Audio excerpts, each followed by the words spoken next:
So my name is Bobbi Patterson, and currently I teach at Emory University, where I've been for 35 years, but I came here as a university chaplain, so I'm an ordained Episcopal priest.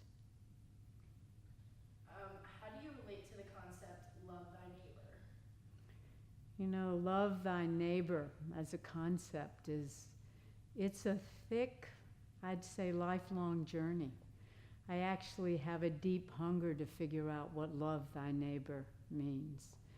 I find in the daily work of living, it can be very difficult to really empathize with another person. And though my own tradition, Christianity, and particularly for me, I'm a student of the contemplative Christian traditions, the idea of loving one's neighbor is a practice, and it's lifelong. And my study of Buddhism, which has been about as long as my Christianity study, that contemplative tradition has the same notion that when we empathize and practice empathizing first, then we learn a lot about love. Where do we find love thy neighbor in the holy books? And in Matthew, Jesus describes it as a commandment, the second most important one. What does that mean to you? You know, it is one of the great resonances of human life that we all sense loving is where it's at. And the neighbor is where it gets rough. And there's no religious tradition that hasn't grappled with that, and no religious teacher that hasn't had to contend with their own community's confusions about loving the neighbor. So it shows up in every text, and more importantly, perhaps, in stories. Sometimes for the Buddha, it's an animal loving another animal.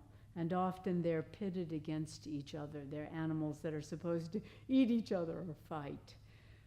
In Christianity, in Islam, in Buddhism, in African religious traditions, the idea of finding ways to hold together rather than separate is the hard work that all spiritual traditions are committed to.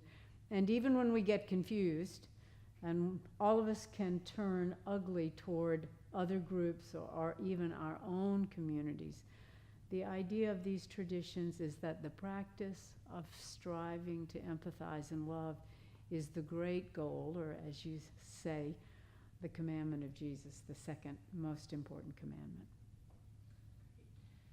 Who are our neighbors, and what does it mean to be a neighbor? What it means to be a neighbor is tough work, but I'll start with the more important question, really, which is, who is my neighbor? And of course, in the Christian tradition, and in the monotheisms in generally of Islam and of Judaism, that was always a very significant question. Because I guess what we humans could do that the primates struggled to do is to create a social group. And one way we do it is by discerning how we can live together as a group and survive. And we soon begin to think the same way. So who your neighbor is quickly becomes also who isn't my neighbor, who isn't part of my group. And that's usually where the question of love gets tougher. And it gets much more difficult to empathize when you're not able to see another as your neighbor, but you vilify or you turn them into an enemy. In traditional contemplative traditions, again, the ones I know best are Buddhism and Christianity, there are kind of three categories of who we relate to. There's the dear friend, there's the stranger, and then there's the enemy. And the work of meditation practice and of daily ethical living is to try very hard to see if you can begin to relate to the enemy the same way you relate to your best friend. And that way, stranger, enemy, friend begin to become opportunities for practicing affection. It's not to say you're not holding an ethical line. It's not to say you can't say, I don't agree. I don't think this is what the text means. I don't understand that kind of behavior as being fulfilling and enriching for human life. It's not that you can't disagree, but you do it with some sense that that other, that enemy, that stranger, is actually as dear and important to you as your best friend. And that's lifelong work for me. That's difficult work. But when you can begin to recognize who the enemy is and the ways in which that distorts our capacity to love, you'll probably have a lot better chance of loving the people you really love too.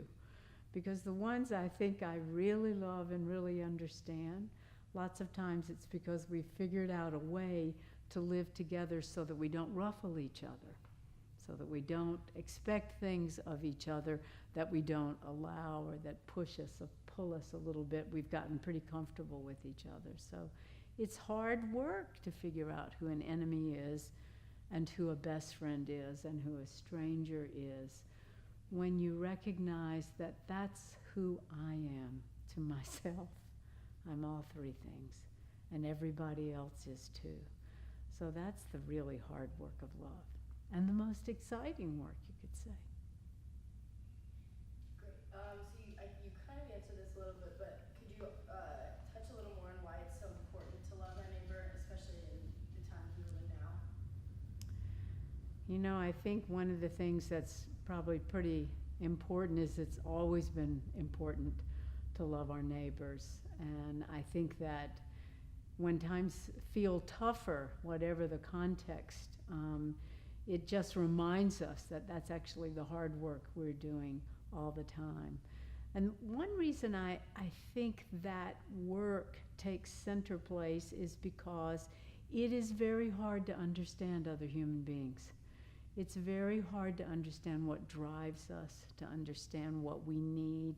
We come from a lot of different experiences, and in this country, our diversity is so large compared to some other places that we find ourselves really in tense times not understanding, speaking different languages, having different experiences. Becomes really critical at that point to be able to pause and step back, to do this work of listening more than talking, of having ability to just be steadily present, again, not being a pushover, but being able to stand a little bit of tension. Most of the great religious stories about neighbor and about strife and about understanding come out of shared need. We all basically have the bottom line needs of food, shelter, clothing, but those very deep needs of feeling like we belong, that we're safe, that we have something to contribute. And when we can think about love as part of that basic repertoire of being human, I think it helps us humanize each other instead of demonize each other. And that's hard work. Great. What is meant by the word love? Wow.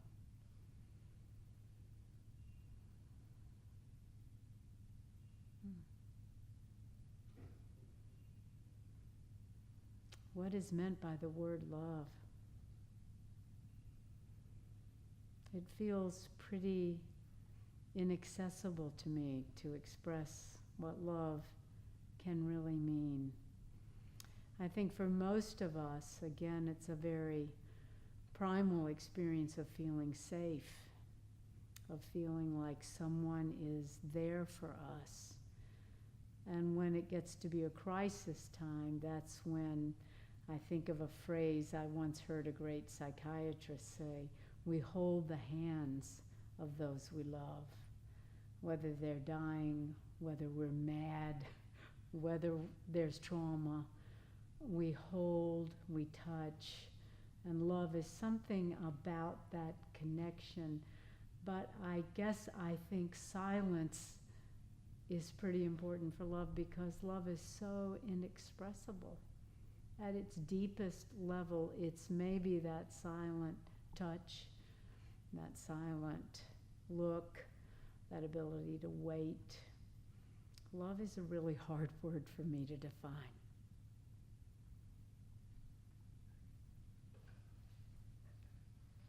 I think we should rephrase that.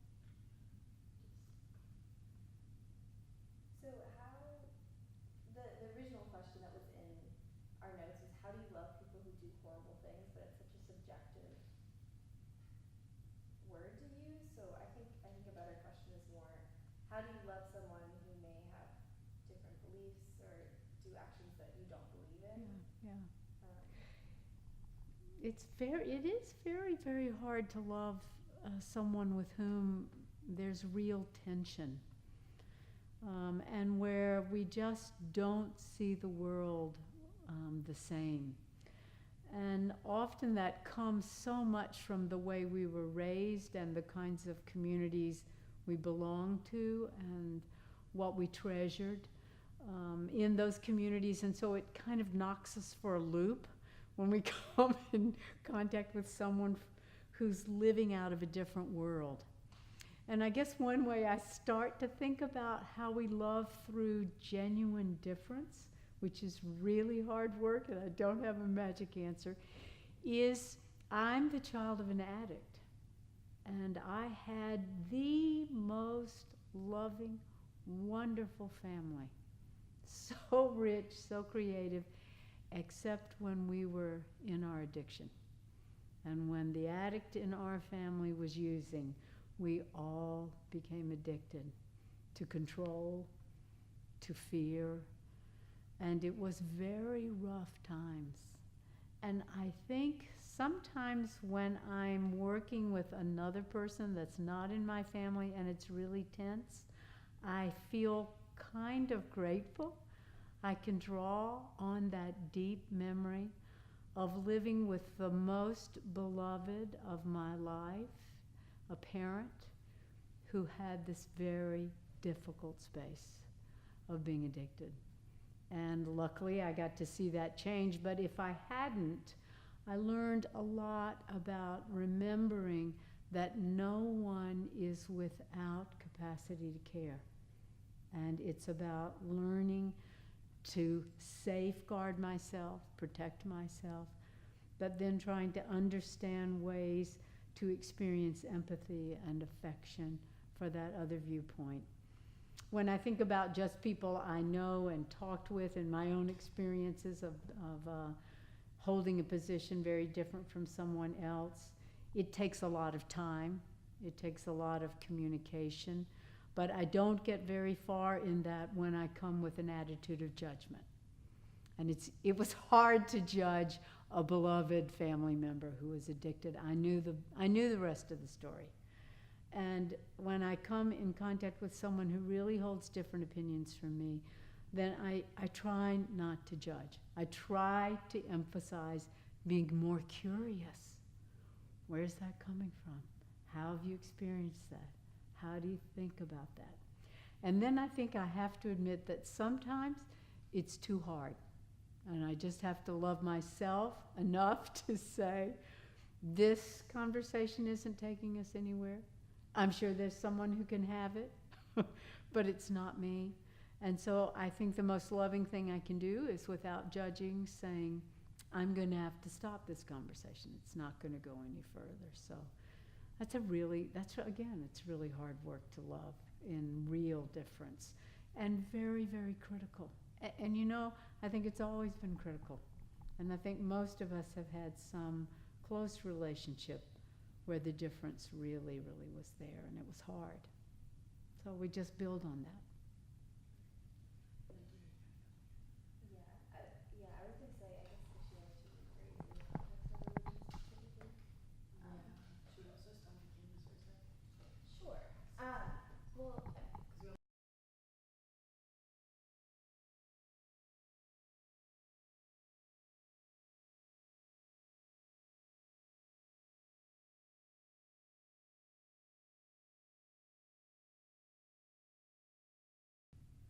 in the context of religion, something that, you know, is so deeply ingrained in a person, um, how, kind of in the same light, how do you learn to love someone who practices another religion when it's something that's so important? Yeah. And I think you did touch on that with curiosity, but if you'd want to explain that again in the Yeah, context of yeah, religion yeah. specifically. Yeah, I guess I think one of the great words to go along with love is curiosity. And it's definitely a word I try to carry in my own daily life. And when conflict comes up or differences of opinion, even just styles of communication. I try to get curious.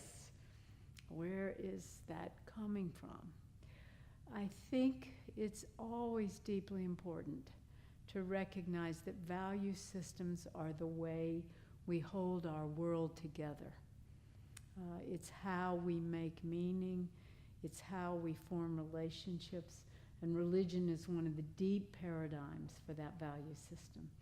And I once knew a great, I know psychiatrists because my parents were in psychiatry, had a wonderful metaphor that we all live in a kind of eggshell, if you can imagine that. And to become curious about our own eggshell is one useful thing. But often that eggshell gets cracked. And that's when it's really important to get curious, because it could get cracked by somebody else coming into your life that you really are interested in, but they have very different opinions, and it just explodes your world because they're so bound up in their ideas, and they're so wrong, and they're so foolish, and it just becomes tense enough that your own shell begins to crack. And sometimes it's trauma that cracks the shell, and sometimes it's change that cracks the shell. But when the shell cracks, if we can get more curious, then busily get to work to repair it. That's a lot of self-love. That's a lot of self-growth. And it's usually more beneficial to relationships because everybody's got a worldview that's a shell, and all of our shells will get cracked. And how we repair in love each other's lives is very much dependent on being curious about those cracks. And if you've got a shell that never cracks, good luck. I'd love to have one, but that's not my experience, and certainly not as a priest. Certainly not.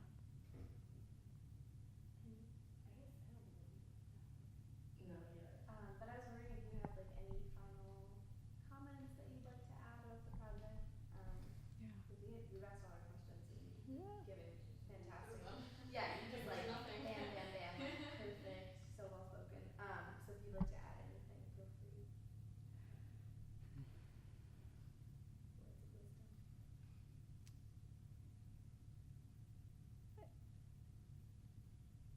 I think love is a mystery. And love has a lot more to do with grit and dirty, hard work than it has to do with flowers and good feelings. All it takes is a 40-year marriage like I'm lucky to have to know that love takes a lot of grit and a lot of work. And it must be nourished by the deepest place you can find. And if that is a spiritual tradition, you have to go deeper. And if that is a social commitment,